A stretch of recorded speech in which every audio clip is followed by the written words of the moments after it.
Andai kata bapak-bapak bingung, saya nggak mau ber-NU Ustaz, nggak mau ber-Muhammadiyah, nggak mau ber-LDII, nggak mau berjaulah. Bingung saya, banyak perbedaan. Ada pilihannya Pak. Ketika umatku sudah berkelompok-kelompok, berfirqah-firqah, perselisihan yang sangat banyak, kata Nabi, hanya ada satu firqatun najiyah. Hanya ada satu kelompok yang selamat. Apa itu? Wahiyal jamaah, yakni al-jamaah. Al-jamaah itu bukan NU, bukan MUI, bukan Muhammadiyah, bukan Jamaah Tabligh, bukan Khilafatul Muslimin, bukan LDII. Tapi al-jamaah itu adalah negara. Karena pengertian jamaah adalah tempat berkumpulnya pemimpin umat untuk bersepakat dalam urusan mereka. Satu-satunya institusi yang paling sah sebagai tempat berkumpul pemimpin umat hanya negara. Kalau enggak mau bingung Pak, sudahlah, enggak usah purus sana purus sini, pilihannya cuma satu. Bela negara, negara kesatuan Republik Indonesia. Itulah kelompok yang paling selamat.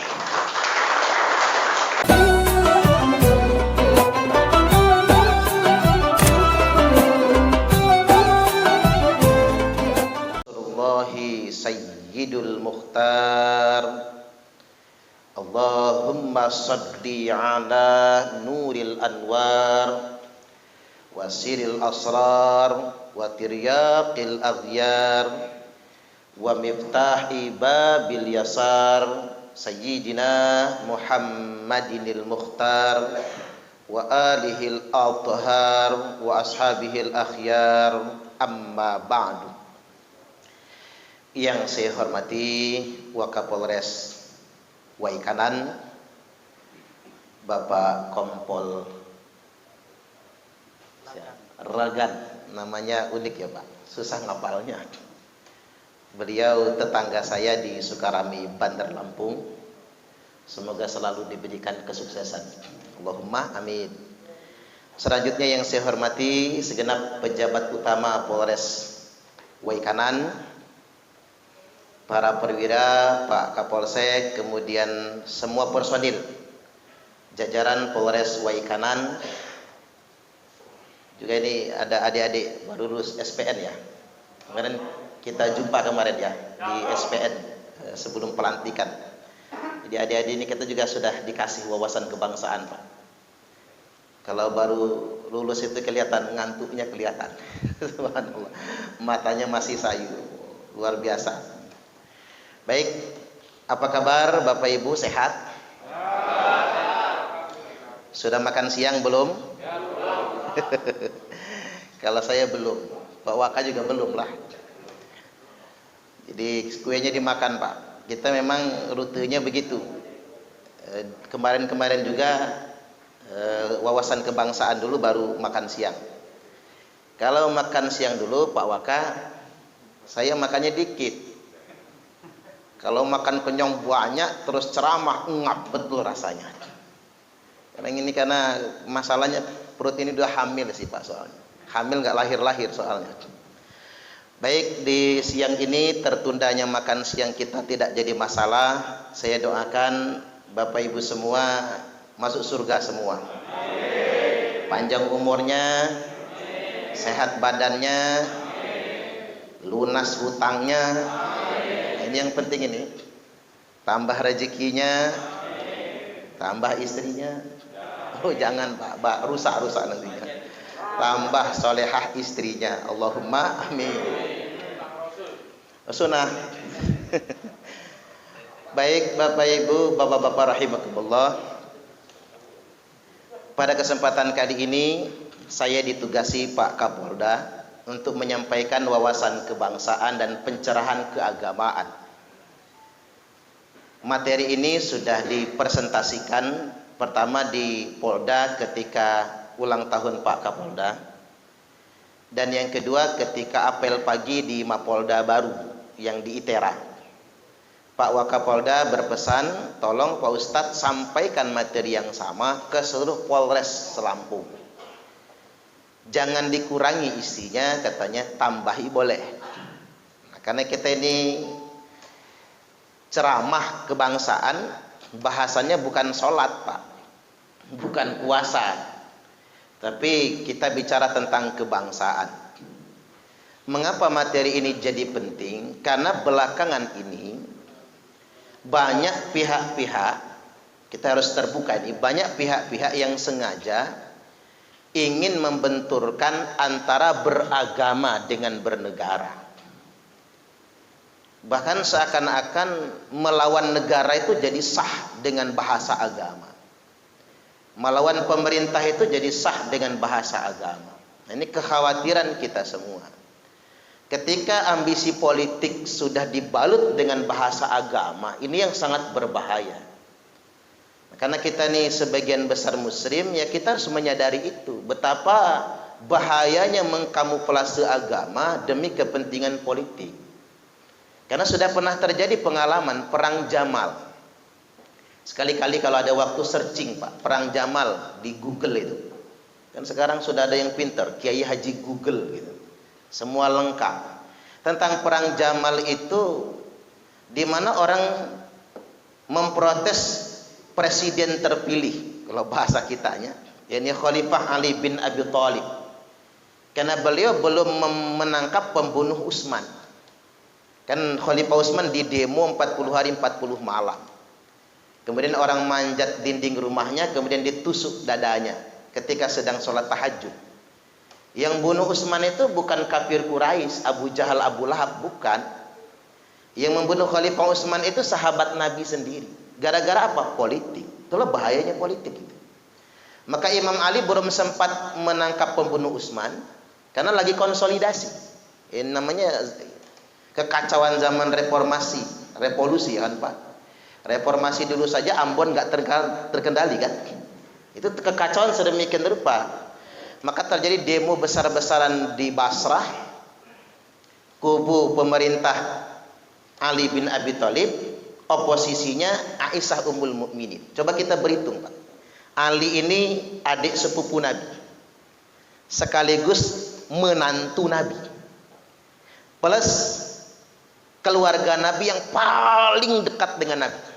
Buktinya Nabi berwasiat, nanti yang mandiin saya kalau wafat Ali, yang mengkafani Ali, yang memasukkan ke liang lahat Ali, dan menantunya dari putri kesayangan Nabi, Fatimah Zahra. Kubu oposisi itu Aisyah Ummul Mukminin, itu istri Nabi. Ini sejarah ini kan jarang diungkap karena takut orang kesalahan. Istri Nabi. Terjadi perang di Basrah. Karena ada provokator namanya Jalabah. Jalabah itu orang Khawarij. Dalam terminologi modern kita nyebutnya teroris. Si Jalabah ini tadi. Mana gubernur Basrah? Pecah perang 18.000 sahabat Nabi meninggal dunia. Mati sia-sia, perang saudara. 6 bulan kemudian terjadi perang Jamal antara kubu Muawiyah dengan pemerintah. 80.000 sahabat Nabi wafat meninggal dunia. Sia-sia perang saudara. Itulah akibat mengkamuflase agama demi kepentingan politik. Ini banyak betul sekarang sedemikian rupa. Nah, kita harus menyadarinya, jangan pernah percaya dengan manipulasi politik. Dan uniknya Pak, dalam kitab sirah saya baca, di zaman itu banyak orang yang ngangkat Al-Quran di kepalanya, lalu bersumpah mubahalah, kayak kejadian 2019 ya. Ingat gak Pak, di media sosial nyebar itu orang-orang suka bersumpah, demi Allah, demi Allah, demi Allah, mubahalah gitu. Nggak usah disebut namanya lah, kita tahu semua, terkenal soalnya. Pantas Allah Ta'ala berfirman, wala tuti' kulla hallafim mahin. Jangan pernah percaya, jangan pernah ikut orang-orang yang gampang bersumpah dan gampang mencaci dan menghina. Wala tuti', jangan jadi followers orang-orang yang gampang bersumpah. Kalau kata para ulama begini, orang yang mudah bersumpah, mudah mengucap demi Allah, itu tanda dia sedang berdusta. Karena kalau orang beriman gak gampang Pak ngucap demi Allah itu.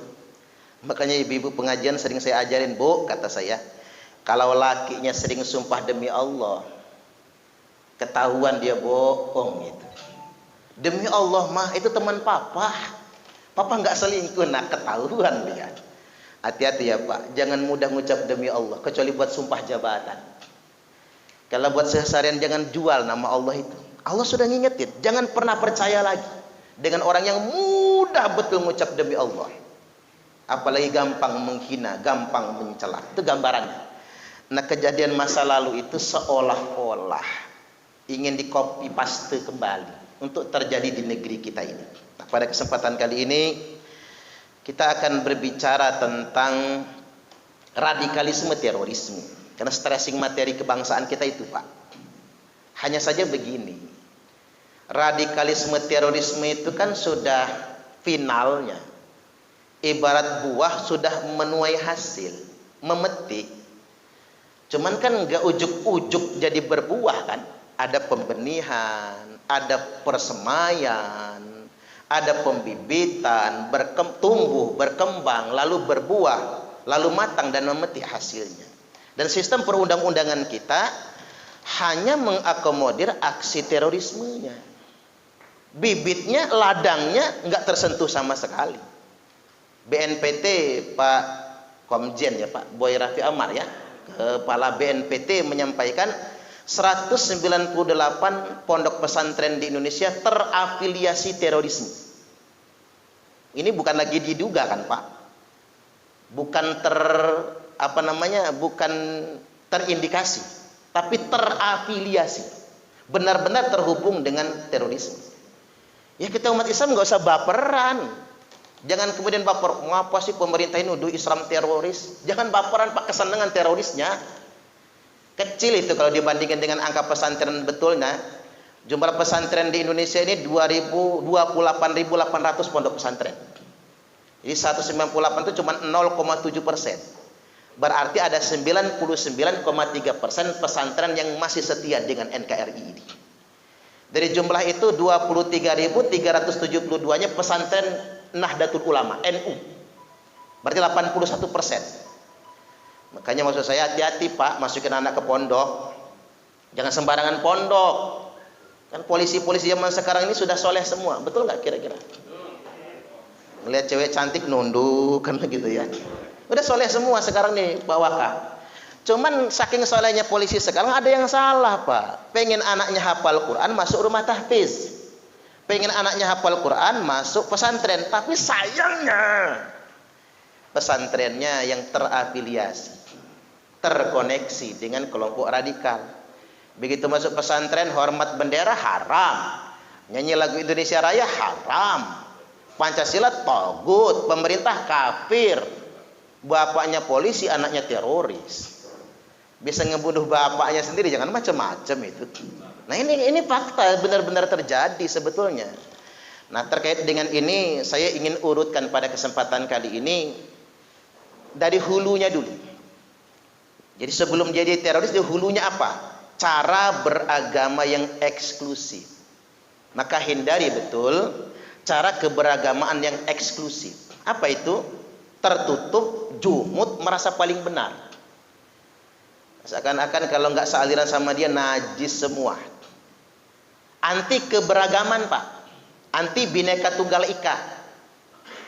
Udah jelas sama agama lain main kopar kafir nih kelompok begini, nggak bisa akur. Padahal kan kita sudah punya pakemnya. Lakum dinukum waliyadin. Enak sebetulnya. Beda agama jangan jadi ribut. Inilah kekayaan kita. Ini yang disebut dengan bineka tunggal ika. Lakum dinukum, ya untuk Anda agama Anda. Waliyadin buat saya agama saya, ngapain ribut? Dan bukan cuma itu Pak, kelompok-kelompok eksklusif itu jangankan ke agama yang berbeda, yang non muslim, sesama Islam saja dia kaku main kafir kafir. Orang Islam saja dia kafirkan, dia bid'ah-bid'ahkan. Ada loh Pak polisi sekarang yang suka bid'ah-bid'ah itu. Jangan sampai anggota persuai kanan kan gitu ya. Kita ini mondok enggak. Kadang-kadang yang payah itu Pak Waka, orang yang belajarnya otodidak. Yang kaku-kaku itu kan yang belajar otodidak. Baru tahu dikit, wow, udah kayak pakar. Kalau ditanya, lu belajar di mana? Internet. Nanti kalau mati ditanya malaikat, guru kamu siapa? Syekh YouTube al-interneti. Kiainya Kiai Haji Google. Ustadznya Ustadz Facebook LCMA. Ya hati-hati juga Pak, belajar lewat Google itu ya. Belajar lewat media sosial itu hati-hati. Karena bapak-bapak kan fokus tugas, namanya sebagai resiko, sebagai aparat negara kan. Kalau saya kan enak, memang menggeluti dunia pesantren, betul-betul di sana kan gitu. Artinya kita jangan pernah membuat kesimpulan terlalu cepat. Apa yang kita pahami pasti benar, jangan. Yang bahaya itu orang yang sedikit tahu tapi sok tahu, itu yang bahaya. Makanya ada anekdot ini biar nggak ngantuk ya. Ada anekdot. Mukidi, pernah dengar cerita Mukidi nggak Pak? Mukidi wong deso merantau nang kuto, ceritanya begitu. Mukidi dari desa ke kota. Sampai di kota Mukidi keheran-heranan. Wow, di kota rumahnya gede-gede banget. Nggak kayak di kampung, gubuk-gubuk kecil. Begitu Mukidi jalan-jalan lewat kantor bank, di kaca bank ada tulisannya open. Mukidi kaget, Masya Allah. Open gede tenan. Nek opennya sakmene koyo apa bolune, kata dia. Mulai heran Mukidi nih. Kebayang open bininya di kampung yang bisa dijinjing kemana-mana. Lagi melototin tulisan open, ada turis bule dari luar negeri mau masuk bank. Sama Mukidi diingatkan, Mas, ojo melebu, iku open. Bulenya noleh, ngomong apa lah orang itu. Masuk aja dia. Sama Mukidi ditungguin, pengen tahu jadi apa keluarnya nanti. Setengah jam kemudian Pak keluar, tapi bukan turis yang tadi. Yang keluar negro yang dari Afrika. Begitu keluar Mukidinya panik, welah dalah mas, wis tak kandani mau gosong awakmu. Mukidi. Artinya Pak, sedikit tahu tapi sok tahu itu bahaya sebetulnya. Ini cara beragama begini harus betul-betul kita hindari. Terlalu banyak ilmu agama yang harus kita kuasai. Jangan gampang memponis. Apalagi ngomong bid'ah itu. Rata-rata yang dikit-dikit bid'ah itu memang nggak belajar, betul-betul nggak belajar. Padahal kita ini jelas betul kalau belajar. Yang subuh pakai kunut bagus, yang subuhnya nggak pakai kunut bagus, yang nggak bagus, yang nggak sholat subuh gitu, yang nggak bagus. Jadi jangan jadi persoalan kok. Beragama tuh dibikin rileks. Kalau kata Gus Baha apa? Nggak usah persoalkan sholatmu diterima atau tidak. Udah bisa sujud saja sudah syukur alhamdulillah. Betul nggak kira-kira? Ini poin yang pertama yang perlu saya ingatkan. Hulunya kelompok-kelompok radikal itu adalah kelompok-kelompok yang memang cara beragamanya saja sudah eksklusif. Ya tadi kata Pak Waka, dikunjungin malah dipel Pak. Karena najis kita yang datang ke sana itu. Kita berkunjung ke sana malah dipelnya. Ya najis, jijai bajai najong tralala kata mereka.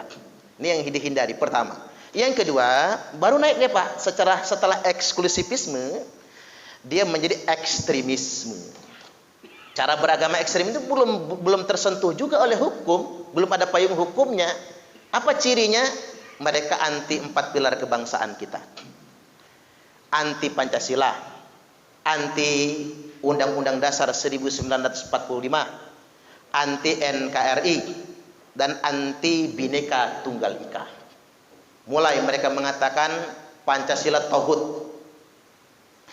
Makanya benar kalau kata Ali Imran, orang bisa jadi teroris hanya dalam waktu 2 menit. Gimana caranya? Cluenya begini Pak. Orang suruh milih Pancasila atau milih Al-Quran.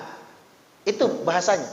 Pancasila bikinan manusia, Al-Quran wahyu Allah. Orang awam mikirnya Al-Quran dong, wahyu Allah. Udah mulai Pancasila dibuang. Milih taat sama Allah atau milih taat sama pemerintah. Kalau taat sama Allah, Allah punya surga. Kalau taat sama pemerintah, cuman manusia biasa. Udah mulai Pak, milih taat sama Allah. Pemerintah dia abaikan, bahkan dia kafirkan. Naik lagi yang ketiga, milih NKRI atau milih Islam. Kalau milih Islam, ini kamu selamat masuk surga. Tapi kalau milih NKRI belum tentu selamat. 2 menit jadi teroris orang Pak. Jangan-jangan polisi juga bisa dicuci kayak gitu otaknya ya. Ini brainwashing ini namanya. Makanya rata-rata yang terekrut di sana itu anak-anak muda, anak-anak remaja, Pak, anak SMA itu. Karena itu cuci otaknya. Padahal kan itu kan pertanyaan jebakan itu. Karena itu bukan pilihan. Sama kayak kita ditanya begini. Kamu milih taat sama Allah atau berbakti kepada orang tua? Itu bukan pilihan. Jawaban yang benar, berbakti kepada orang tua adalah wujud ketaatan kepada Allah. Itu yang benar kan jawabannya. Selip dikit kita salah ngejawab Pak, udah kejebak kita sama mereka. Taat kepada pemerintah yang sah adalah bagian daripada ketaatan kepada Allah.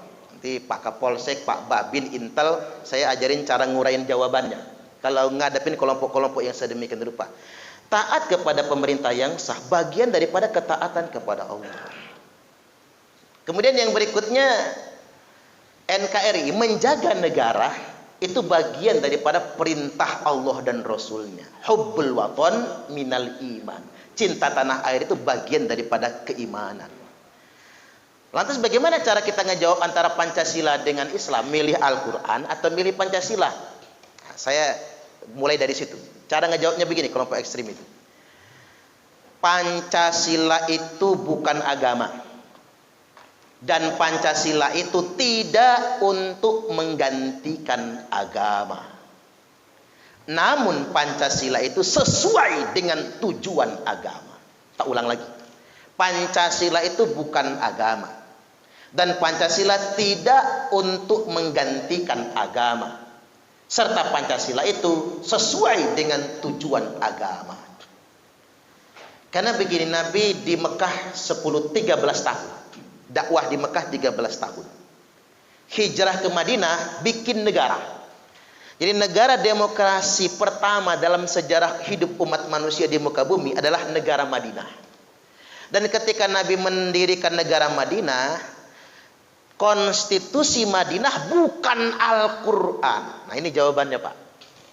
Buat Pak polisi, walaupun belum pas yang baca ayatnya, misalnya jawab yang benar.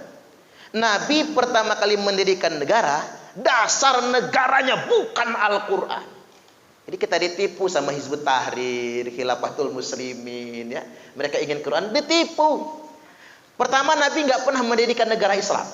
Ini keren banget Pak ilmu ini. Ngapa sih mereka ngotot ingin mendirikan negara Islam padahal nggak ada perintahnya? Mereka ngotot mendirikan khilafah padahal nggak ada perintahnya. Dan Nabi nggak pernah mendirikan negara Islam. Nabi mendirikan negara Madinah. Dasar negara Madinah, Sahifatul Madinah, piagam Madinah. Al-Madinatu Masrutiyah, kesepakatan Madinah. Dan ini yang dicontek, yang ditiru oleh para pendiri bangsa kita. Para pemimpin bangsa kita mendirikan Republik Indonesia, dasar negaranya piagam Jakarta. Sama dengan piagam Madinah yang kemudian mengerucut menjadi Pancasila. Saya tuh kalau baca itu Pak, keren banget para pemimpin kita dulu itu ya. Keren banget Pak. Makanya role model Indonesia ini adalah jiplak persis negara Madinah. Kerajaan Saudi apa nyontoh Nabi? Enggak. Nabi enggak pernah mencontohkan sistem kerajaan kan? Enggak pernah. Ini Indonesia tuh luar biasa, ngejiplak betul sunnah Nabi. Dan Pancasila, satu ketuhanan yang Maha Esa. Qul huwallahu ahad. Al-Quran itu. Dua, kemanusiaan yang adil dan beradab. Innallaha ya'muru bil adli wal ihsan. Kalau Jumatan, closing khutbahnya kan itu Al-Quran. Tiga, persatuan Indonesia. Wa'tasimu bihablillahi jami'an wa la tafarraqu. Quran. Empat, kerakyatan yang dipimpin oleh hikmat kebijaksanaan dalam permusyawaratan perwakilan. Kalau saya baca sila keempat ini keren loh Pak. Karena dulu milih Abu Bakar, permusyawaratan perwakilan. Milih Umar, permusyawaratan perwakilan. Milih Khalifah Utsman, permusyawaratan perwakilan. Milih Khalifah Ali, permusyawaratan perwakilan.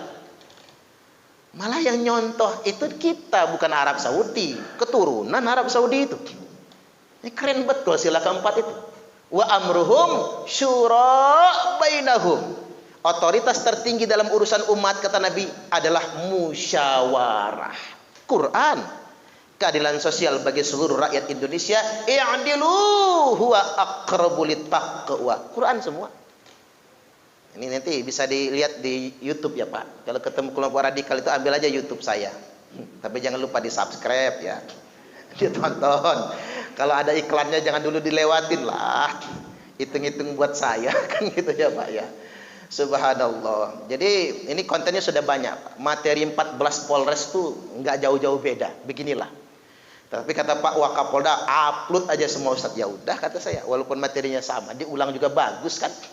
Ini penting, orang membenturkan Pancasila dengan agama. Kemudian yang berikutnya nih, orang membenturkan antara pemerintah dengan agama. Seolah-olah begini, ada kesan kalau menghina pemerintah ada di pihak yang benar. Kesannya begitu sekarang. Terutama di kota, Pak. Kalau ustadz nyaci maki pemerintah laku. Oh, viewersnya banyak, followersnya banyak. Jadi ini ada masalah di kita, ini masalah. Itu nggak boleh. Walaupun kata keturunan Guru Bajang, negara muslim yang paling demokratis sedunia internasional adalah Indonesia. Paling demokratis. Jajal Malaysia, ngeritik raja, masuk penjara. Apalagi undang-undang terorisnya, Pak, Internal Security Act. 25 tahun di penjara baru diadili. Di Amerika Serikat lempar ke Guantanamo. Di Arab Saudi potol palanya. Di Arab Saudi itu cuman ngeritik kebijakan begini. Khotib Jumat, khutbahnya begini. Wanita dilarang berangkat ke pasar sendiri tanpa mahram. Khotibnya lagi khutbah begitu, Pak, langsung ditarik, diganti khotib yang baru, langsung masukin penjara. Loh kok jadi masalah? Karena dalam waktu bersamaan Pangeran Muhammad bin Salman sedang mengeluarkan kebijakan, dulu wanita dilarang ke pasar belanja atau berdagang. Sekarang wanita di Arab sudah boleh belanja ke pasar dan berdagang. Karena dia keluarkan khutbah begitu, dianggap tidak mendukung program pemerintah. Tarik, masukin penjara. Itu Arab Saudi. Itu cuman gitu ngomongnya, Pak. Tapi kalau nyebut nama raja, nyebut nama putra mahkota, langsung ditangkap dan dieksekusi pancung. Hari ini ditangkap, minggu depan paling telat udah potol pala. Kira-kira tuh kalau mau dipakai di Indonesia hukum begitu, alangkah banyak yang potol palanya di negara kita ini. Kan begitu. Sekarang kita masuk ke hadis. Ada nggak nas yang membolehkan kita melawan pemerintah? Sama sekali nggak ada. Tidak ada satupun dalilnya dalam Quran hadis yang membolehkan kita melawan pemerintah. Nah, nasnya begini.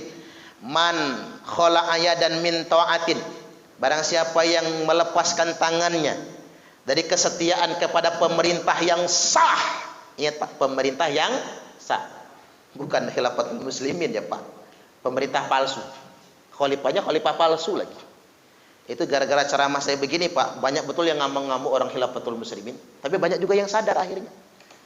Jadi ada konten di YouTube saya itu pasca penahanan Abdul Qadir Hasan Baraja karena melanggar prokes ya. Di Polda Lampung saya ceramah begitu, saya langsung jelaskan. Umatnya banyak yang marah sama saya, tapi banyak juga yang sadar. Iya juga ya. Selama ini kami mempercayai khalifah palsu. Padahal di negara kita ada pemerintah yang sah. Nah, barang siapa yang melepaskan ketaatan kepada pemerintah yang sah, laqiyallahu yaumal qiyamati la hujjatalah. Dia akan ketemu Allah pada hari kiamat nanti tanpa hujjah sama sekali, tanpa alasan. Begini, dalam bahasa penyidik itu, ketika orang berbuat kriminal, yang dicari motifnya, yang ditanya alasannya. Tapi di akhirat, Pak, semua perbuatan kriminal Allah tanya motif, kecuali satu, yakni melawan pemerintah yang sah. Kalau orang berbuat zina, ngapa kamu zina? Kata Allah, ya bini saya merantau ke Arab ya Allah, lama nggak pulang-pulang, dia ngempet gue ini. Ya masalah alasannya diterima Allah apa enggak, apa itu urusan Allah, hak Allah bukan hak kita kan. Cuman Allah tanya alasan. Tapi ada satu perbuatan kriminal di akhirat Allah nggak mau tanya alasannya. Apa itu? Melawan pemerintah yang sah. Waman mata walaysa fi unuqihi bai'atun matan mitatan jahiliyah.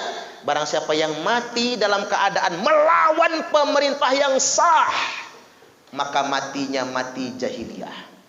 Alih-alih mati syahid ngelawan pemerintah, bukan mati syahid, mati jahiliyah. Ini hadis Sahih Bukhari Muslim semua ini, Pak. Dan nggak ada satupun, carilah, tanya ke kiai sehebat apapun, tidak ada satupun dalil yang membolehkan melawan pemerintah yang sah. Makanya Abu Dzar bertanya, ya Nabi, aku kalau dipimpin pemerintah yang zalim, bolehkah aku mencabut pedang? Nggak boleh, kata Nabi. Dia zalim sangat ya Rasul, nggak boleh. Aku nggak tahan ya Rasul. Kalau kamu nggak tahan betul, kata Nabi, masuk hutan, jangan nyampur orang banyak. Tuh, Pak. Makanya saya ini orang Ogan, Pak, Jemugan, Ugan Semende itu yang tukang babat hutan. Ngapa ini bahasa Kingston dulu kita ya. Ngapa jemugan itu sering di kebun? Jema semenda james pun jema semenda besar di kebun. Karena begini Pak, dikatakan calak dek dengulukan alam, dikatakan bangga dek kena uhang. Enggak mau ikut aturan. Diatur enggak mau, ngatur juga enggak punya kapasitas. Ngebon akhirnya. Tapi selamat kan, mending di kebun. Kalau nyampur orang banyak enggak mau. Nah, itu maksud Nabi. Kalau kamu memang enggak mau diatur, kata Nabi, daripada kamu ngelawan pemerintah yang sah, kebun aja udah. Jangan nyampur orang banyak, jadi Tarsan. Kan begitu. Ini saya pikir masuk akal itu ya. Enggak ada satupun nasnya yang membolehkan, apalagi menghina ya Pak. Di hadis itu jelas, man ahana sultana ahanahullah. Barang siapa yang menghina pemerintah, pasti dia akan dihinakan oleh Allah. Ini rumus ini. Hati-hati jangan menghina pemerintah. Kita kalau Pak Jokowi sama Pak Kiai Ma'ruf Amin itu belum jadi presiden atau wapres, menghinanya saja sebagai manusia kita sudah berdosa Pak. Menghinanya saja sebagai manusia. Tambah lagi beliau berdua sudah jadi sultan. Barang siapa yang menghina penguasa, kebalikannya pasti Allah akan menghinakan dia. Bukan penguasa yang menghinakan dia, Allah yang menghinakan. Studi kasus. Ngaku Habib, turunan Nabi, ceramah di Keteguhan Teluk Betung Selatan, TBS ya kalau nggak salah. Kenapa? Agan kan di sana tuh tugasnya. Nyaci maki presiden, Jokowi banci. Coba buka celananya, jangan-jangan head. Itu ribuan loh orang yang datang. Banyak polisi juga di situ tuh. Bahkan TNI, AD, Angkatan Laut, Marinir sebagainya yang hadir di situ. Subhanallah. Saya nanya ke petugas, Pak, nggak ditangkap tuh. Kalau ditangkap Ustadz, jadi pahlawan dia. Makin banyak yang simpatik sama dia nantinya. Tapi kan menghina kepala negara itu. Itu penghinaan. Simbol negara yang dia hina. Saya yang nggak tahan Pak. Wih, kalau saya jadi presiden, pikir saya selesai loh. Makanya orang Sumatera itu susah jadi presiden Pak. Orang Jawa terus jadi presiden tuh. Kelar kalau orang Sumatera jadi presiden, selesai pokoknya. Kita nggak tahanan kan begitu. Jadi tapi Pak, janji Allah dan Rasulnya benar. Barang siapa yang menghina penguasa, maka dia akan dihinakan oleh Allah. Dia tidak dipidana karena menghina presiden, tapi dia dipidana gara-gara kelalaian, kesalahan dia sendiri. Gebukin anak orang pakai dengkulnya, ngegebukin sopir taksi, dan sekarang dipidana lagi gara-gara hoax yang dia sebarkan itu. Subhanallah. Benar, barang siapa yang menghina penguasa, dia akan dihinakan oleh Allah Ta'ala. Nah, ekstremisme sekarang ini mulai mengkristal Pak, membenturkan antara sistem kenegaraan kita dengan khilafah. Ini buat semua anggota, cara ngejawabnya bagaimana Pak? Kalau orang jualan khilafah itu kan banyak. NII jualannya khilafah, Khilafatul Muslimin ya khilafah. Khilafatul Muslimin itu sama dari NII juga Pak. Itu sama. Abdullah Sungkar kan NII, pendiri JI. Abu Bakar Ba'asyir, JAD kan. Sama dengan Abdul Qadir Hasan Baraja, Ba'asyir, Sungkar. Waduh ya. Ini sama mereka nih, 3 serangkai. Sekelik-sekelik malahan Pak, mereka ini yang suka ngacau-ngacauin negara kita ini. Jadi mereka tuh secara histori dan ideologi memang NII gitu. Jualannya khilafah, pasti begitu mereka. Cara ngejawabnya bagaimana? Tidak ada satupun dalilnya dalam Al-Quran maupun hadis yang memerintahkan mendirikan khilafah. Jawabannya gitu aja Pak. Makanya Pak Profesor Mahfud MD itu nantang. Oke, kata Pak Mahfud, siapa yang berani nunjukin dalil? Satu aja, saya kasih hadiah. Udah berapa tahun tuh beliau saya embarakan. Nggak ada yang berani nyambut satupun. Loh kok kita masyarakat muslim di Indonesia ini mau dibohongi? Kok mau dimanipulasi? Makanya yang ngomong begini memang harus ustadz Pak, harus kiai. Para kiai, para ustadz harus ngomong sekarang. Jangan biarkan terlalu lama umat kita ini dibohongi oleh pengasong-pengasong khilafah itu. Harus ngomong kita sekarang. Ajaran dari mana yang mewajibkan menegakkan khilafah itu? Subhanallah. Ini luar biasa gitu ya. Seantero dunia internasional ini. Tadi mereka bisa begitu kan karena di Indonesia. Malaysia langsung terikut. Arab Saudi hukum pancu. Jajal pakai bendera hitam di Arab Saudi, kelar hidupnya, pasti kelar. Kita aja sebetulnya terlalu demokratis. Makanya saya baca-baca itu Perpu udah mau terbit ini Pak. Setuju saya itu. semua aliran, semua paham, semua kelompok yang anti Pancasila, anti NKRI, anti UUD 45, anti Bhinneka Tunggal Ika bisa dipidanakan. Setuju gak kira-kira Pak? Tepuk tangan dulu. Ya kan yang kita butuhkan payung hukum sekarang kan, biar nggak melanggar HAM. Polisi ini takut betul nembak sekarang nih soalnya Pak. HAM-nya itu, apalagi udah viral. Waduh, viral tuh bingung ya Pak. Udah viral itu sama komandan salah gitu ya. Subhanallah, luar biasa ya. Karena ngapa? Ya HAM-HAM inilah sebetulnya itu. Ya bukan berarti kita nggak ini sama HAM ya. Cuman tadi ya kayak contoh itu, HAM ini kadang ambigu juga. Kayak pelaku predator yang memperkosa santrinya itu, yang di Bandung itu Pak. Malah Komnas HAM ngebelain dia, nyebelin banget pikir saya dunia ini. Allahu Akbar. Jadi kembali lagi bahwasanya penipuan itu, khilafah itu penipuan.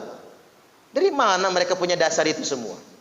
Al khilafatu fi ummati 30 sana. Khilafah di tengah-tengah umat itu cuma 30 tahun kata Nabi, enggak lebih. Abu Bakar 2 tahun, Umar 10 tahun, 12 kan? Utsman 12 tahun, 24. Ali 6 tahun, pas 30 tahun. Itu mamulkun, habis itu kerajaan. Habis kerajaan baru demokrasi. Wah, demokrasi ini sistem yang sangat canggih. Zaman kerajaan, ya baru bisa diganti raja kalau rajanya mati. Pikir anaknya, papa gue ini nggak mati-mati, racun aja lah kan gitu ya. Ganti anaknya.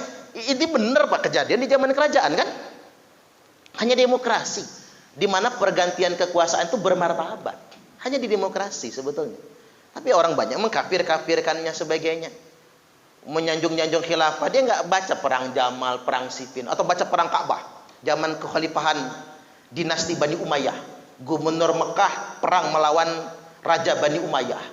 Perang itu dalam Ka'bah Pak, dalam Masjidil Haram maksud saya. Itu pakai ketapel lontar api. Masjidil Haram itu terbakar, Ka'bah itu rontok separuh kalau mau tahu. Bayangin. Itu pasca Nabi kan, pasca sahabat ya, zaman tabi'in. Seandainya terjadi zaman sekarang, Masjidil Haram terbakar, Ka'bah rontok separuh, apa kata dunia Pak? Tapi itu pernah terjadi setelah zaman pasca sahabat Nabi. Apa sebabnya? Bukan agama. Sebab utamanya politik. Itulah bahayanya politik mengatasnamakan agama. Karena orang akan membunuh orang lain mengatasnamakan agama. Luar biasa itu. Nah, ini konten-konten ini harus kita sebarkan sebetulnya.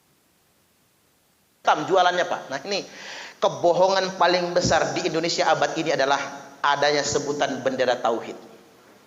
Ratusan juta orang Indonesia ditipu oleh mereka dengan istilah bendera tauhid.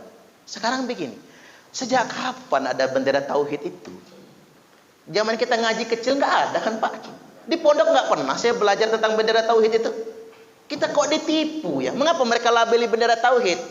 Biar nanti kalau polisi menyita bendera tauhid, mereka bakal urusan fitnah sama pakar-pakar Pak. Mereka itu pakar-pakar dalam urusan fitnah. Segala cara, makanya hati-hati polisi bertugas ya Pak. Sedikit saja berbuat salah, mereka viral kan. Siapapun, apalagi lawan-lawan. Saya ambil contoh sederhana. Kasus penggeledahan terduga terorisme di Kota Metro. Apa di framing di media sosial, di grup-grup masjid di Bandar Lampung, polisi menyita Al-Quran.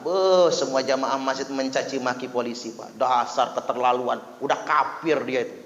Orang Islam kok Quran aja disita.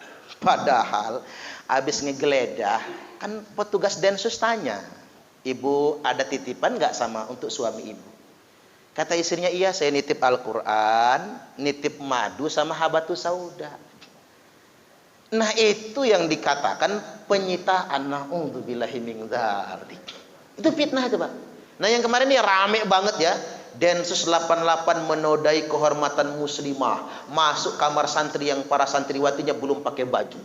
Pak di grup-grup WhatsApp, terutama di grup-grup masjid, masya Allah luar biasa fitnah itu ya. Semua orang mencaci polisi Pak, dasar togut, dasar kafir, murtad, semua mereka itu begitu kalimat-kalimatnya. Untung petugas kan punya buktinya.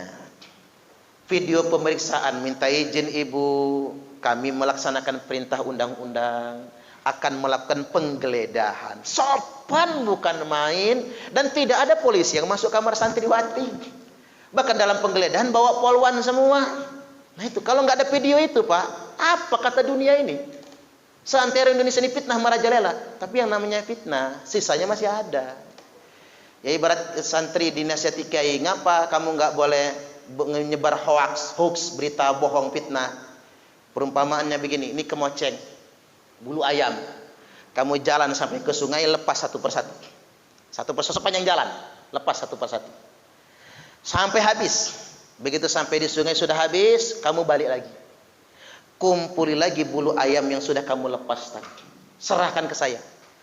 Begitu diserahkan, Pak, enggak nyampe 10%. Pak Yai, cuman segini yang terkumpul. Mana yang lain? Udah diterbangkan angin, enggak ketemu lagi.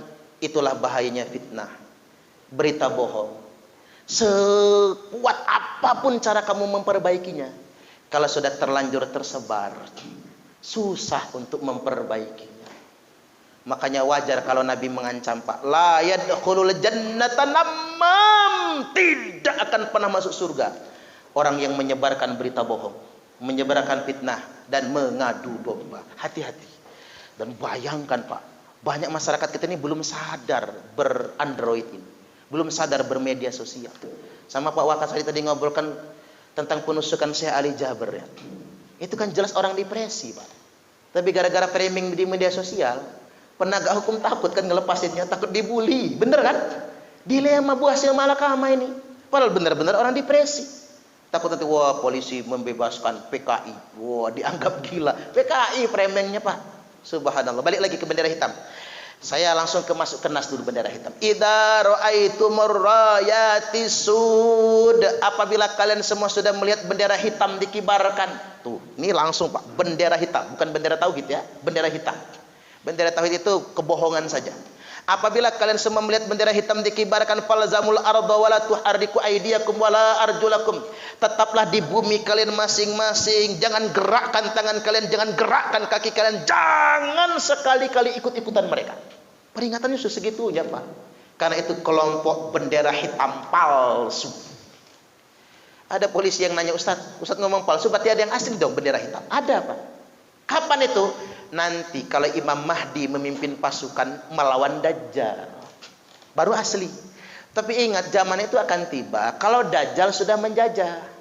Dajjal sudah menjajah, semua negara sudah bubar, Pak. Indonesia sudah bubar, Amerika sudah nggak ada lagi, Tiongkok nggak ada lagi, Eropa nggak ada lagi. Karena apa? Terjadi kemarau 3 tahun berturut-turut, semua negara lumpuh. Nah baru nanti ada bendera hitam, tapi bukan bendera HTI, bukan bendera ISIS, bukan bendera Al-Qaeda, pasukan Imam Mahdi. Cuman tandanya apa? Terjadi kemarau 3 tahun berturut-turut. Ini hujan, udah mendung ini, Pak. Ntar lagi hujan. Artinya kalau turun hujan ucapkanlah alhamdulillah, Dajjal masih tangeh. Setidaknya begitu. Ngapain orang ngayal ke bendera hitam? Namun qulubuhum kazuburil hadid. Kelompok bendera hitam itu hati mereka keras sekali. Kazuburil hadid, kelasnya bagaikan baja. Nggak bisa diceramahi mereka itu, Pak. Ngelawan, nimpuk. Ya, kemarin di Bandar Lampung bulan lalu, saya langsung ngamuk-ngamuk. Kata saya, jangan ngamuk-ngamuk, Pak. Diskusi nggak berani, tapi kita diskusi. Jangan ngamuk-ngamuk macam begitu. Nantang-nantangnya di media sosial sampai sedemikian rupa. Subhanallah. Tapi memang resiko. Yang nggak tahan itu orang di belakang saya, Pak. Banser, pagar nusa. Kata saya, jangan diladen. Tugas kita dakwah, bukan buat gagah-gagahan. Betul nggak kira-kira? Kalau masalah hukum, ada penegak hukum. Jangan main hakim sendiri, kata saya. Kita konsisten dakwah. Ini kabar gembira ya, Pak. 120 anggota JI Lampung ikrar setia NKRI. 120, banyak itu, Pak. Ini bukan terduga, bukan tersangka, orang masih bebas. Jadi sekarang kita bina terus ya, Pak, kerja sama-sama Densus 88 Mabes Polri. Yang turun langsung Pak Irjen Pol Martinus Hukum langsung turun, Pak, untuk 120 orang ini. Kemarin kita bina, sekarang kita bina juga. Baik benar negara ini, Pak. Mereka nggak punya usaha dikasih modal, baik betul. Terduga itu anaknya disekolahkan, kadang-kadang bikin iri, Pak. Yang di Metro TX Napiter dimodalin 200 juta. Polisi yang iri, kata Babin, coba gua yang dikasih 200 juta itu. Kok malah teroris yang dikasih 200 juta? Negara kita ini terlalu baik sama mereka itu, Pak. Tapi mereka kalau nggak sadar, kebangetan itu kalau nggak sadar-sadar juga. Emang keterlaluan itu. Kita ceramahi mereka dengan cara yang lembut, kita sentuh. Banyak juga di antara mereka yang nangis, Pak, menyadari itu semua. Tapi hulunya selain eksklusivisme, ekstremisme, membenturkan antara bernegara dan beragama. Itu sudah ciri itu, Pak, ciri kelompok ekstrim. Nah, sekarang kita naik ke puncak. Di poin ketiga, yakni radikalisme, terorisme. Karena radikalisme itu pemikiran, terorisme itu kan aksinya. Dan dia satu paket sebetulnya. Nah, terorisme ini saya ingin ngutip pernyataan BNPT begini. Terorisme tidak terkait dengan ajaran agama apapun. Setuju gak kira-kira? Dan tidak ada satupun agama yang mengajarkan terorisme. Yang ada bahwasanya kelompok teror yang mendompleng ajaran agama, jawabannya iya. Dan biasanya yang didompleng mereka kelompok agama mayoritas. Makanya teroris itu ada di semua agama. Saya ambil contoh sederhana, OPM kan teroris itu. Saya syukur benar pemerintah menetapkan OPM organisasi teroris itu. Karena ngapa, kita ini masih negara berkembang ya Pak. Intervensi Barat itu luar biasa ya. Sebenarnya kalau nggak diintervensi Barat selesai itu kan gitu ya. Karena faktor Barat sih sebetulnya ya. Jadi saya bersyukur ditetapkan sebagai organisasi teroris. Teroris di sana karena kelompok agama mayoritasnya Kristen mengatasnamakan agama Kristen dan mengatakan ingin membuat negara Injil. Kan begitu. Kemudian yang berikutnya di India. Teroris radikalisnya beragama Hindu. Masih hangat kejadian 25 Desember kemarin. Jemaat gereja sedang Natalan diserang kelompok Hindu radikal. Sampai dihancurkan gerejanya. Beragama Hindu. Di Myanmar ada biksu Buddha yang sangat rasis dan radikalis. Dia berjubahkan biksu membantai umat Islam di Rohingya. Padahal di agama Buddha itu membunuh nyamuk aja nggak boleh kan? Saking cinta kasihnya agama Buddha. Tapi dia mengatasnamakan Buddha untuk membantai orang lain. Di New Zealand, orang Islam lagi Jumatan, diberondong pakai senjata. Terorisnya beragama Kristen. Nah, ISIS beragama Islam. Al-Qaeda Islam, JI Islam, JAD Islam, NI Islam. Tapi lebih banyak jumlahnya ya Pak ya. Nah, ini tugas kita sebetulnya untuk menyelesaikan ini. Dan saya berharap tidak ada satupun tokoh agama Islam yang bikin pernyataan seakan-akan membela teroris. Makanya Pak Anwar Abbas itu langsung saya kritik terbuka itu Pak. Kok bisa dia bikin pernyataan itu? Ya bikin kipas-kipas dong terorisnya kalau begitu modelnya. Saya selalu menganalogikan begini Pak. Ada orang berbuat kriminal atas nama keluarga kita. Marah nggak kita? Marah kan? Nah, ada orang berbuat kriminal mengatasnamakan Islam. Yang mestinya marah itu orang Islam dong. Yang mestinya marah memerangi mereka semua karena sudah membajak ajaran Islam, kan begitu. Nah, sekarang kita masuk ke dalil. Adakah perintahnya memerangi teroris? Nah, ini bekal polisi. Dua hadis yang hendak saya sampaikan. Satu, saya khruju qaumun fi akhir zaman, akan keluar sekelompok orang di akhir zaman. Al-ahdatsul asnan, usia mereka masih muda-muda. Makanya muda-muda mereka itu Pak, yang direkrut mereka. Usianya masih muda-muda. Sufahaul ahlam, otaknya sudah dicuci. Rusak otaknya. Pakai metode cuci otak. Dan cuci otak itu siapapun bisa kena. Buktinya ada polisi yang berangkat ke Suriah, ikut ISIS, Polwan kemarin ya Pak yang tertangkap di Bandara Juanda, hampir jadi pengantin ngebom. Polwan aja bisa ya, ternyata sedemikian rupa. Bisa kecuci semua. Jadi nggak kenal siapapun. Apa yang jadi teroris itu orang miskin. Yang ditangkap kemarin kaya semua itu Pak. Ada yang rumahnya mewah kayak rumah gubernur. Kaya-kaya mereka itu. Apalagi yang di JI ya. JAD yang melarat-melarat itu. Kaki limanya JAD. Kalau JI bintang 5 katanya. Saking sugih-sugihnya itu. Balik lagi. Otak mereka sudah rusak. Yaquluna min qauli khairil bariyah. Tapi dia menipu kalian kata Nabi. Karena selalu berkata atas nama Quran hadis. Makanya bapak-bapak yang sudah sedang belajar agama, saya sumbang saran saja. Hati-hati Pak belajar agama. Enggak semua orang bicara Quran hadis itu benar-benar sesuai dengan maunya Allah dan Rasulnya. Oh ini mah mantap Ustaz, Quran Quran hadis. Tapi dikit-dikit ngomong agama bid'ah, dikit-dikit ngomong agama bid'ah. Hati-hati Pak, itu ngerusak itu. Itu eksklusivisme sebetulnya. Apalagi tadi membenturkan agama dengan bernegara, itu bahaya itu. Jangan macam-macam. Hati-hati. Karena mereka nipu kita. La yujawizu imanahum hanajirahum. Padahal iman mereka itu kata Nabi enggak pernah melintasi kerongkongan mereka. Ya murukuna minad dini kama yamruku sahmu minar ramiyah. Mereka akan keluar dari agama ini sebagaimana keluarnya anak panah dari busurnya. Cep cepat sekali. Hari ini dia sholat bersama kalian, hari ini, besok dia akan menghalalkan darah kalian. Contohnya siapa? Abdurrahman bin Muljam, hafal Quran 30 juz. Sholatnya selalu di saf yang pertama di belakang imam. Abdurrahman bin Muljam. Hari ini dia sholat di belakang Khalifah Ali. Besok subuh dia menikam lehernya Khalifah Ali. Ketika Abdurrahman bin Muljam disuruh taubat, apa jawab dia? Ngapain saya taubat? Saya tidak pernah berbuat maksiat seumur hidup saya. Dan saya sudah sukses membunuh orang kafir pada bulan suci Ramadan. Na'udzubillah. Ramadan apa? Lagi ngimami sholat subuh, Imam Ali itu dikafirkannya dan dihalalkan darahnya. Abdurrahman bin Muljam sampai mati dia enggak tobat. Maka wajar kalau Nabi mengatakan kilabunar, kilabunar, kilabunar. Khawarij teroris itu anjing-anjing neraka, anjing-anjing neraka. Nabi enggak pernah berkhutbah sekasar ini kecuali tentang terorisme. Enggak pernah. Kan kasar banget nyebut anjing itu kan. Orang Jawa aja ngedengarnya enggak enak. Makanya orang Jawa ngomong kiri-kiri neraka. Dihalusin lagi Pak, segawan neraka. Saking halusnya dihalus-halusin. Itu kata Nabi. Bahkan mereka menghalalkan darah saudara non muslim. Makanya kan ngebom gereja mereka kan, ngebom vihara. Man qatala nafsan mu'ahadan lam yarah raihatal jannah. Barang siapa yang membunuh saudara non muslimnya, kata Nabi, maka dia tidak akan pernah mencium baunya surga. Jangankan surga, baunya aja enggak dapat. Makanya saya bingung, dari mana lah mereka dapat dalil ngebom gereja itu ya. Ngebom gereja, bunuh saudara non muslim itu padahal jelas betul nasnya. Jangankan surga, baunya aja nggak dapat. Nah, maka Nabi bersabda, fa aina malaqitumuhum faqatuluhum, dimanapun kalian jumpai mereka, perangi mereka.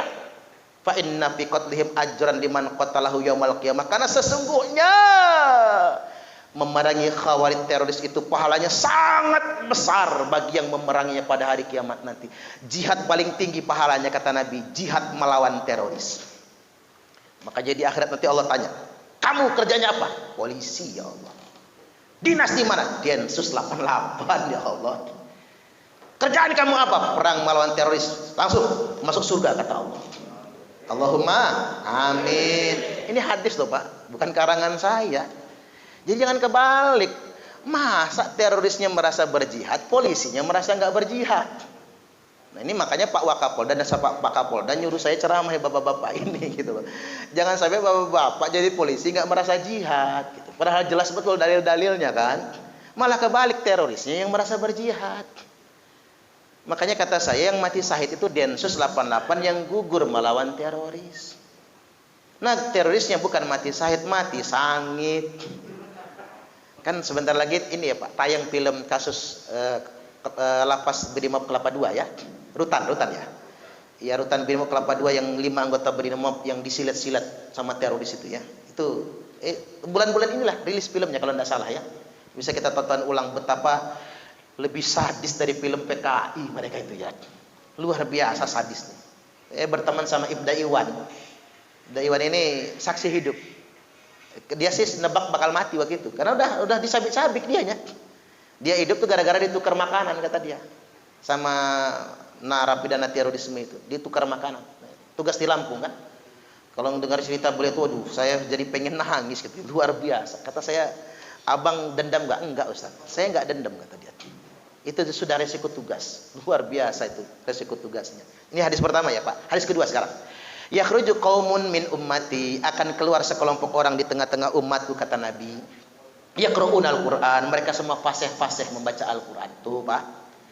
Bacaan Quran teroris itu lebih fasih dari kita. Jadi, makanya jangan minder kita itu. Ini dikasih sabda Nabi. Laisa qira'atukum ila qira'atihim bisai, di mana bacaan Quran kalian tidak ada apa-apanya dibandingkan dengan bacaan Quran mereka. Wala salatukum ila salatihim bisai, salat kalian tidak ada apa-apanya dibandingkan dengan salat mereka. Khawarij itu Pak, sekali salat 5 jam, bacaannya 5 juz. Kata Imam Ali. 5 juz salat tahajud. Kita salat 5 juz gempor mah gempor Pak. Jangan sekali salat 5 juz. Saya pernah ngimamin siswa SPN periode yang lalu. Salat tasbih Pak, yang 300 kali tasbih itu. Begitu sujud Pak, nggak bangun-bangun sebagian siswa itu. Pikir teman-temannya mati dah dia. Kirain husnul khotimah matinya Pak. Ternyata begitu kita salam udah ngiler semua. Tidur sambil sujud ya, boro-boro mau sholat 5 jam ya. Sholat tasbih aja udah ketiduran semua. Ya wajar karena kurang tidur kan. Wala siyamukum ila siyamihim bisai, di mana puasa kalian tidak ada apa-apanya dibandingkan dengan puasa mereka. Yahkiru ahadukum amalahum min amalihim, salah seorang di antara kalian kata Nabi pasti minder kalau membandingkan amalnya sendiri dengan amalan mereka. Tapi kata Nabi, yakinkan kalian fa idza kharaju faqatuluhum, apabila mereka sudah keluar perangi mereka semua. Fatuba liman qatalahum, beruntunglah yang berani memerangi mereka semua. Fatuba liman qatalahum. Oke, dikit lagi nih Pak, udah jam 2. Saya udah agak lapar soalnya. Dikit aja lagi. Nah, kalau bapak-bapak bingung betul, karena kan polisi ini tetap ya Pak, belajar agama di medsos, sholat ke masjid, dengerin khutbah, dengerin ceramah ya Pak. Kok banyak betul Ustaz perbedaan pendapat? Kalau bapak-bapak bingung betul, ada 2 solusi. Solusi pertama, Nabi bersabda, "Idza ra'aitum ikhtilafan fa'alaikum bisawadil a'zam." Kalau kalian melihat perselisihan yang sangat banyak di tengah-tengah umatku, kata Nabi, pilihan yang paling benar, ikutilah pendapat yang paling mayoritas. Jangan ikutin yang nyumput-nyumput, Pak. Jangan ikutin yang minoritas. Jangan ikutin Islam yang nyumput-nyumput itu, yang kopar-kapir itu. Yang mayoritas itu Ahlus Sunnah wal Jamaah. Dalam konteks keindonesiaan yang mayoritas adalah NU dan Muhammadiyah. Makanya kalau kata Profesor Dr. Jenderal Polisi Tito Karnavian, selama masih ada NU dan Muhammadiyah, NKRI tetap terjaga. Setuju nggak kira-kira Pak? Karena inilah menjaga negara kita ini. Coba kita lihat di NU itu Pak, 100 juta lebih warga NU itu menjaga. Lihat banser-banser itu Pak, menjaga gereja. Wah, itu mah tugas polisi. Bukan tak sekedar itu Pak. Mengapa banser ikut jaga gereja? Bukan untuk gagah-gagahan. Karena kita ingin tunjukkan Muslim mayoritas harus melindungi yang minoritas.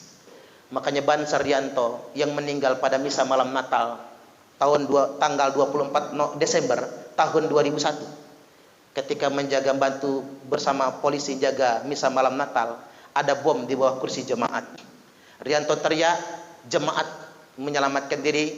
Begitu Rianto bawa bom meledak di pelukannya. Apa kata dunia internasional? Ternyata Muslim Indonesia adalah Muslim yang melindungi, Muslim yang rahmatan lil alamin. Maka pantas Rianto itu jadi pahlawan kemanusiaan, pahlawan rahmatan lil alamin. Tak sesederhana tuduhan orang, oh satpam gereja, subhanallah, sejahat itu mereka mengatakan itu. Padahal ini yang namanya kerukunan, kedamaian. Kita begitupun kalau kita minoritas kan. Teman saya dari NTT ya Pak ngomong, Ustadz tolong sampein sama umat-umat Islam yang mayoritas itu, kata dia, jangan semena-mena sama agama yang minoritas. Pada kejadian dulu gereja dibakar di daerah mana Pak? Di NTT orang Kristen minta izin Pak Ustadz, masjid mau kami bakar, izin. Nanti habis kami bakar kami bangun kembali. Kami hanya ingin menunjukkan bukan cuman Muslim mayoritas yang bisa membakar gereja, kami juga bisa bakar masjid. Ya diperkenankan bakar, habis itu dibangun lebih mewah dari bangunan sebelumnya. Subhanallah, kata dia, tolonglah jangan arogan. Memang Islam itu begitu Pak, rahmatan lil alamin. Baik, yang terakhir.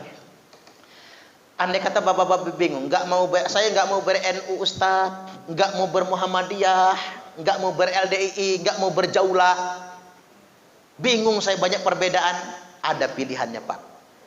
Ketika umatku sudah berkelompok-kelompok, berfirqah-firqah, perselisihan yang sangat banyak, kata Nabi, hanya ada satu firqatun najiyah. Hanya ada satu kelompok yang selamat. Apa itu? Wahiyal jamaah, yakni al-jamaah. Al-jamaah itu bukan NU, bukan MUI, bukan Muhammadiyah, bukan Jamaah Tabligh, bukan Khilafatul Muslimin, bukan LDII. Tapi al-jamaah itu adalah negara. Karena pengertian jamaah adalah tempat berkumpulnya pemimpin umat untuk bersepakat dalam urusan mereka. Satu-satunya institusi yang paling sah sebagai tempat berkumpul pemimpin umat hanya negara. Kalau enggak mau bingung Pak, sudahlah, enggak usah purus ini, pilihannya cuma satu. Bela negara, negara kesatuan Republik Indonesia. Itulah kelompok yang paling selamat. Itu saja dari saya, kurang lebihnya mohon maaf, dan kepada Allah Ta'ala mohon ampun. Kita akhiri dengan berdoa biar berkah. ya dzal jalali wal ikram. A'udzu billahi minasyaitonir rajim. Bismillahirrahmanirrahim. Alhamdulillahirabbil alamin. Allah